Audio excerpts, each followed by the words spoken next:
Belə bir dırnaq qurudan aparat aldım. İlk USB-si çıxır, yəni başlığı yoxdur. Biz özümüz ona başlıq taxmalıyıq. Sonra bu, sonra da belə instruction olan bir kuvveti çıxdı. Gəlin buna baxaq görək necədir, maraqlıdır mənə.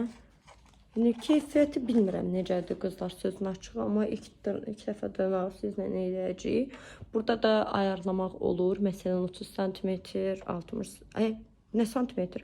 Burada da ayarlamaq olur, 30 saniyə, 60 saniyə və yaxud da 90 saniyə. Blue Q markasıdır. Yəni belə.